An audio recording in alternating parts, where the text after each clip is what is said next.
We're visiting with Jacob Dykes today. Welcome to the show, Jacob. Tell us a little bit about yourself. Hey, I appreciate y'all having me. I've actually been wanting to come on for a while, so great to Oh, see good. y'all. So my name's Jacob Dykes. I'm an assistant professor in the Rangeland Wildlife and Fisheries Management Department at Texas A&M, and I'm also an extension wildlife specialist with Texas A&M AgriLife Extension. Great. Tell us what you do there as an extension wildlife specialist. Yeah, so my position differs a little bit from your traditional academic role in that I don't teach per se. So I do a lot of wildlife research, and then my extension side of things, I'm actually meeting with the public. So meeting with ranchers, landowners, land managers, and trying to help them meet their wildlife and habitat management goals. So I kind of look at it, and a lot of times we do research, we write papers, and we publish it, and then it kind of ends there. It's kind of my goal to take that from the journals we publish in and get that into the hands of the public so they can improve the way they're doing things. Oh, that's so important. I talk Yeah. about that all the time. We as a scientific community, we just need to do a better job of that because Yeah, nobody it's reads good that stuff. stuff. Yeah, a lot of the ranchers and landowners I talk to, they're just not going to go to Google Scholar and download that No, stuff. they're not going to read that.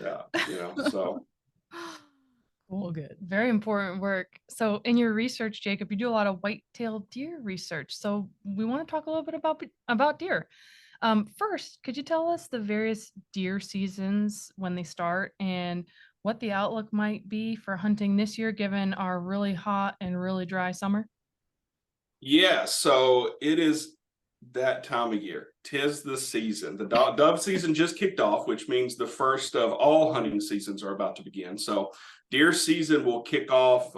There's a couple of different seasons, and of course it depends on where you are in the state, but typically early November is when gun season will start. Bow season will start a little bit before that, and of course youth season, things like that. But it is knocking on our doorstep right now. It's almost time. So it's a really good time to be talking about whitetail deer. Time for folks to be getting ready, Mhm. getting their gear Absolutely. out, Get out the dusted off. camo. Yeah, that's right. Absolutely. And I think we're going to have a really good deer season this year. We got rain in the winter, early spring like we needed, so we got some plant growth. We got those groceries on the ground, which is really important for bucks coming out of rut. They're trying to recuperate, trying to get those body stores and the condition back up where it needs to be. And then, of course, you've got does growing fawns and all that good stuff. So I think we're going to have a pretty good year. I think we're going to be looking at, again, it depends on where you are in the state, but I think we're looking at pretty good antler quality, maybe decent fawn recruitment, everything like that. So it's looking like it's going to be a pretty good year. We could use some rain right now, but Good. but it's looking like it's going to be a pretty good deer season for most people. So I'm sure a lot of ears perked up with good antlers. That's yeah, probably got folks yeah, happy. if you look at last year, what we had, it was pretty rough. So, whenever we don't have that rainfall, whenever we don't have that good vegetation growing, antlers are going to suffer, right? So, Right. we that's an important one. Got to have the groceries to get the goods. So, I like that. Groceries to get the goods. Nice. Okay, so before we get much more into hunting, I just wanted to ask you a little bit about the status of chronic wasting disease in Texas. We've talked about it on the show. Well, the royal we. I wasn't quite here yet, but Dr. Rideout was here. And they've talked about chronic wasting disease on the show before. Could you just give us some brief updates for Texas and what Texas folks might be looking for in different regions of Texas? absolutely, yeah. So, I think where we're at right now, we're sitting just over 500 positives in the state, positive deer for chronic wasting disease. And I think we're up to about 24 different counties that have tested positive. As we get into deer season, as more samples and stuff are being submitted, it's really important that we're all working together. We rely on hunters a lot to get those samples in, and that way we can monitor the prevalence of the disease. And ultimately, what we're trying to do is keep that prevalence down. So, Texas Parks and Wildlife is doing a phenomenal job of making sure to monitor and set these surveillance zones and stuff like that to try to make it easy for people to submit samples. But yeah, that's about where we are right now. About 24 counties. little over 500 positive samples, and hopefully we're going to work hard at keeping that prevalence down. So it is a disease we should be concerned with, absolutely. So I do my part, make sure I submit a bunch of samples when I come across them, that kind of thing. So I encourage everybody to help out with that as well. And so where can folks find that information about where to submit? That's on Texas Parks and Wildlife website? Absolutely, yeah. So Texas Parks and Wildlife's got a really good website dedicated to tracking chronic wasting disease across the state. They've also got a lot of different maps and stuff that'll show you the nearest check stations, and where you can drop those samples off, or what biologist you could actually contact to help you out with collecting samples and things like that. So yeah, check out Texas Parks and Wildlife Department's website, and they'll have all sorts of good information on there. Perfect. Now we can get back to other deer stuff, which is always nice. Yeah. So we were just talking about the insanely hot summer that we had, and I'm just wondering how that affects deer. Are they totally tolerant to it, or do you see effects in their health and behavior? No, it absolutely, it's a big deal, for any what we'll call warm-blooded animals, including ourselves. One of the most energetically taxing things we can do is try to maintain that body temperature where it needs to be. And when you got the environment, the sun and the wind and the heat and all that good stuff just pounding down on you, it can be tough. So another thing we think about with white-tailed deer is they're already very stressed during the hottest times of the year. During July and August is when they're putting the final touches on the fawns before they drop, and then they're actually producing milk, trying to feed the fawns, that kind of thing. So it's kind of the odds are stacked against them at that period. So you'll see things like they'll change their activity a little bit. So instead of they'll be a little lazier midday, maybe take more naps, and wait till early morning, late evening to move around. So yeah, there's absolutely, the heat can be a big factor, and something that good habitat management can help combat. So we're all about that.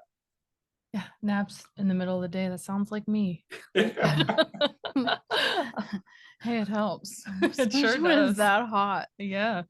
So when it is that hot and the deer are being stressed, is there anything that landowners or managers can do to support the deer during that period? Or, maybe they have to do it before that period, but yeah, is there anything that they can do? Yeah, so one thing that I try to preach is that habitat management, oftentimes we think about it as being like this single point in time. But if we could do things the right way, we want to make sure that habitat is a 24/7, 365 thing, a year thing. So regardless of what life stage they're in, or what they're going through, or what they're experiencing, or how the weather is affecting them, if you've done good habitat management, they'll have what they need. And one thing in particular, talking heat, we're talking thermal cover, right? We tend to think about cover from a predator perspective. Prey animals got to get away from predators, but when it's 115 outside, and one of the things you want to get away from the most is the sun and the humidity and the heat. So landowners, if they make sure they're doing really good habitat management work, make sure they've got that cover on the landscape, make sure they've got water that is always available. In these arid environments, you can't count on natural water to always be available. So that's another really, really important one. And then of course, with good habitat management comes good nutrition if we get the rainfall. And then of course, there's other opportunities like supplemental feeding, things like that, that'll ease the burden of having to try to meet those nutritional requirements while also fighting off heat and stuff like that. So yeah, it's kind of a holistic approach. You got to think about it well outside of deer season. If you wait till deer season, it's a little late. Right. So it's obvious that, for the does, when they have those fawns, or when they're pregnant, when they're nursing, that's a huge, already taxing time for them. But what about the bucks? Are they doing, what are they doing during the summer? What are they up to? We just think about bucks during rut. It's like that's the only time that they exist. But what are they doing during the summer? Yeah, so during summer, it's actually pretty interesting. Those bucks that seem to hate each other the rest of the year are all grouped up having a good old time. They're growing antlers, which of course, you can't compare that to the nutritional demands of lactation, or growing a fawn. but that does increase their need for nutrients, right? I mean, they're the only mammal that can literally grow appendages, shed them, and then regrow them every single year. It's fascinating. That's wild to me. That's It's crazy. unbelievable. Yeah. It really is unbelievable. And we're talking about grow a quarter inch of a day each day. Oof, that's So, I mean, That's it's a lot of energy. yeah, it's actually a faster growing tissue than cancer. You know, it's used in a lot of cancer natural. research because of that. Yeah. Mhm. Huh. So you could imagine when it's hot and you need some nutrition because you're growing appendages at the top of your head, you know, your nutritional needs are up, you know, they're through the roof. So yeah, they got a little bit of stress on them too. And as summer gets along and their testosterone starts to rise because of the changing of the day lengths, they'll separate from those bachelor groups and they go back to not liking their neighbors. So So getting those guys the nutrition they need going into fall, is this the time of year that folks are getting their feed plots ready? And could you tell us a little bit about how the feed plots function and where feeding would be best? I'm guessing this is to support the gals and the guys out there on the landscape. yeah, so those food plots, they're a very common thing, and essentially what's going on is this is the time of year, like I said, people have hunting on their mind, they have deer on their mind, they're getting out, they're starting to hopefully not go too early because you got to hopefully get some rain, right? But we're planting food plots, so you're planting various forages for. The big reason in a lot of cases is to attract deer, right? To increase your wildlife viewing or increase your chances of harvesting an animal, but also at the same time, you're providing nutrition during a period of time that can be pretty stressful. So a lot of people are out right now. I'm getting a lot of questions about food plots, what to plant, when to plant, how to plant, that kind of thing. But those food plots are a really useful tool. You know, I always preach habitat management first. But and then after that, you can also supplement with food plots or supplemental feeding, anything like that. And it absolutely can help a lot. Especially, like I said, those does are trying to feed those fawns. So everything they eat's going straight to milk production. So a few extra groceries is always a good thing. Yeah, that's right. And so are the fawns, I guess later in the season, maybe as they're well, maybe we'll start with this. When do the fawns get weaned from mom? And do those food plots benefit the fawns as well? Or is it mostly just through mom getting more resources, more groceries for milk production? Well, it kind of depends. Hopefully, if you get the rain that you need, your food plot's going to last long enough to benefit all of the above, right? Okay. So, you know, the fawns hit the ground, they're probably looking at about 10 to 16 weeks before being weaned. Okay. And in that time period, or fully weaned probably, but during that time period, mom's nutrition is what's important. And then after that, as soon as the fawn's able to eat, you know, vegetation, things like that, those food plots can come in clutch for them as well, and bucks too, you know. So, yeah, Everybody's getting a little benefit from it then. That's great. absolutely. And one thing I tell a lot of people is, again, we tend to think deer during deer season, which of course it makes sense. But if you think about when you could use something like a food plot to benefit deer more than any other time of the year, it would be that summer period when you don't have a chance to hunt over it. But those nutritional demands are through the roof, you know, and they're already have it pretty rough. So again, it's a 24-hour, 365 days a year when you start talking whitetail deer management. So, Right. So just down here in the southern part of the state, do you have a favorite thing that you always put in your food plot?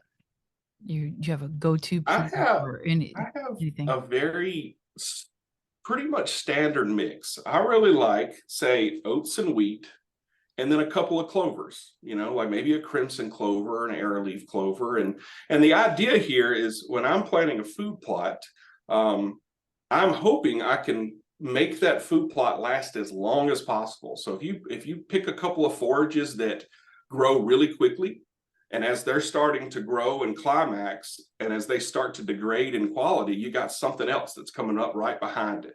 So you can just imagine this staggering effect of this plant grows, starts to die off as another one starts to peak, and then so on and so forth. And if you can do it right, and of course, this environment, I always have to throw out the disclaimer of the rain. If it doesn't rain, nothing You're I not say growing matters. anything. Yeah, I don't know nothing. I don't know Right. nothing. Right. But yeah, I like to put some different forages like that, some cereal grains, some clovers and stuff together, and they tend to do really well, protect one another, and then also they'll make a food plot last for 6 months. You can turkey hunt after, over it in the spring. So Oh, great. Yeah, Okay. I wasn't even thinking about the turkeys. Yeah. What benefits yeah. the deer, benefits the there's All no of cute pun there, but benefits the turkey. Can't think fast enough today. I was thinking what benefits the goose benefits the gander. I was gonna trying to say, put the what- deer and the turkey together, and I couldn't do it. I'm sorry, what's y'all. good for I the liked bug it. I liked it. What's good for the bug is good for the Jake. Is that Yeah. where or something? Yeah, there you go. Yeah. That didn't roll off the tongue like That won't Anyway. be the title of this episode. Oh though, gosh, but no, no, that's no, okay. shouldn't But it be. was good. Anyway, sorry, Jacob. So you mentioned water before, and I'm always amazed some wildlife can go for a while without water, but others, I mean, they got to drink a few times a day like we do. Where do deer fall in that? How often do deer need to drink, and how close do their watering sources need to be? That sort of thing. Yeah. It's highly variable. I feel like as a biologist, I have to throw out that it depends a It lot, depends is the and it answer really does. always. But Yeah. when you're talking deer, on average, we could say, they need about 1.5 to 3.5 liters of water per day. And a lot of that water, the majority of it, if they have that green, lush vegetation that's holding water, actually comes from the vegetation that they're eating. They don't necessarily have to go up to the pond or the trough or whatever and drink out of it. But you run into a year like we have now, there's drought, and anything that is out there isn't holding a lot of water. That freestanding water is very, very important at this time. And I hate throwing numbers out because, again, it depends, but we recommend typically having some kind of reliable water source every mile. Deer will move for it. They don't have to be laying by it at all times, but it needs to be available. And that's another one of those, when you think of habitat, food, water, cover, and space all year long. They have to have it. And again, in these arid environments, what you think may be reliable suddenly isn't, and now you got a problem, right? Mm-hmm. So yeah, they absolutely get most of it out of the stuff that they eat, but during rough times when it's not holding much water, neither, they got to find it elsewhere. So yeah, that's sort of a catch-22. I mean, when they would need it the most is when it's not going to be there.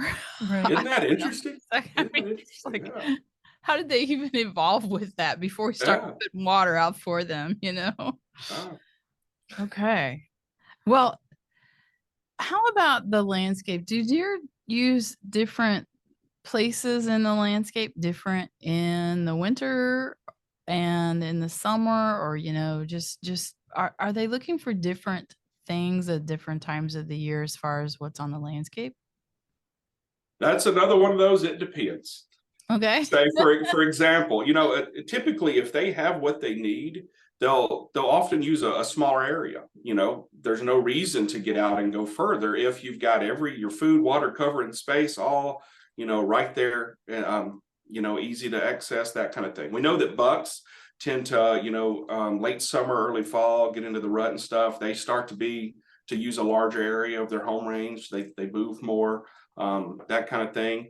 When it comes to different resources, so say if you've got resources, or say you got oak stand or something, and it starts producing mast at a certain time of the year, they'll absolutely start expanding to take advantage of that resource. So it really depends on how this stuff is interspersed on your property. An oak stand may not be all that important if they've got other sources of cover, but come fall, when they start dropping acorns, that's a really important food source. So they'll absolutely move that way, start taking advantage of that. So. Okay, cool. Well, Jacob, it's time for our favorite question, biology blunder. So when you're out in the field and something unexpected happens, that you can laugh about it now, it might not have been so funny then, but it's funny now. Do you have a story like that? Do you have a biology blunder that you could share with us? I have a lot of those. I think that speaks on myself a little bit, but I have a lot of those. And one that came up that I got to thinking about when I was a brand new grad student doing my PhD, I was tasked with putting out a lot of GPS collars on whitetail deer. So if that isn't intimidating enough, and a lot of students have been through it, so nothing special here, but that's a pretty intimidating task, right? You got a bunch of technology you don't fully understand. And then when you come from somewhere like Mississippi, where I did, where we would, when we caught deer, it was with dart guns, and we'd hope to get 2 or 3 a day. And now we're catching deer at 50, 60, 70 a day with a helicopter. So anyways, we get out there, and the night before this capture, I'm in a hotel, and I'm going through my collars for the 73rd time that day to make sure everything is good to go. And they were fine. Everything was working fine. So that next morning we get out there, there's a crew of about 60 people. We've actually got another university there with a bunch of the students. I'm there, I'm leading the show, I'm on a tailgate with my collars. Everything was working fine. Helicopters in the air, and suddenly out of the 30 collars, about 28 of them did not work anymore. They had started putting out this signal that basically they had went into some kind of what was explained to me by the company safety mode. And I think the safety mode made it safe that they wouldn't be put out that day. Unfortunately, I never could get a description as to what is going on, but it was a long process. The helicopter had to land. My computer had so many locks on it because it was a university computer that the company couldn't log in and change some things. So we ended up finding another computer, some random computer somebody had in a tailgate, holding a hotspot, trying to get service. And it put us back about an hour and a half, but eventually the company was able to log into the computer and turn this safety switch off of these collars. But yeah, we eventually got them out that day, and everything turned out to be okay. But as a new grad student, with my first job, and everybody standing there, it was I laugh at it now, but man, I can't even explain the feeling back then. Oh, that's like a gut punch. Like everyone's relying on you, and you're like, and out of your control. Half's actually not too bad considering all that you were going through. No, it's right, and and you're sitting there thinking like it's like $700 or $800 an hour for a helicopter. Oh my gosh! So. Anyways, I have tons of stories like that. So like I said, I don't know what that means, how that speaks of me. But anyways, it's fun to laugh at now. We got them out and we collected a bunch of good data. So yeah. Hey, I'm gonna blame the tech because I've had my fair share of those moments where it's something techy and I'm like, oh man, this is not gonna get resolved quickly. Apparently they were too close to each other. So they switched on to safety mode. You know what? I was just thinking, okay, after this, I need to talk to Jacob because I use Hobo from Onset, the data loggers, and we started using them. So I use them for prescribed fires to tell us how hot the fire got. Well, they were created for the food service industry. So when we called Onset about this problem that we kept having, they were like, "You're doing what with it? You're doing what?" They just kept going, what are you doing with it? They were like, and then you could hear them telling somebody in the background, they're lighting a fire. And then they're putting, it was just like, yeah, we know that's not how you're supposed to use it, but it works as long as it doesn't work. And sometimes a bunch of them just have really wonky date on it. Like it'll be 3,000 degrees and then minus 2,000. And you're like, okay, unless the gates to hell just opened out there, that's not a realistic temperature, But what happened was when we were transporting them together, we were putting them all in a little box, and then driving down the road, and they were like rubbing up against each other, and they were getting static electricity is what finally. And the static electricity, then you put them out and you just, you would get these wonky, crazy, 5,000 degrees and stuff like that. And so we finally, that's what, and it was Onset that figured that out for us. They're like, do you have them in a bunch with in a box together? And we were like, yeah, that's how we take them down the road. They were like, okay, don't do that. Just don't do that anymore. So it was. I have noticed working with technology that often the engineers and the way that us wildlife folks think are a little bit different, right? So more often, it keeps it entertaining. Yeah, does. absolutely. But I think, you got to be able to laugh at yourself. We've had a couple of people, I'm not going to name any names, but we had a couple of people who were like, no, I don't have a biology bundle. And I just want to say, okay, you're not doing it right. Okay. Yeah. I don't know what you're doing out there, but you're not doing it right if you don't have like 25 stories you can tell. Okay. Yeah, when you asked me that question, it was like, okay, which one can I pick? Which one has it been long enough to where I won't get in trouble? There was all sorts of things, but there was no shortage of examples I could have given. Yeah. We need a Exactly. whole episode with Jacob biology class. I think that would be a lot of fun. Yeah, I've even got a lot of pictures to prove Oh, I love how that. bad some of this stuff got. Yeah, so it's been a fun ride with the field work over the years. That means you're getting out there, and that's all we can ask for as wildlife biologists, I think. I agree, 100%, 100%. Well, Jacob, is there anything else you'd like to talk about with us today? No, I think we've done a pretty good job. I hope everybody's fired up for deer season. Dove season also. Don't skip out on the poppers now. But this is kind of the door is open. We're going to move into hunting season. It's an important time for whitetails right now. That they're, like I said, the fawns have hit the ground.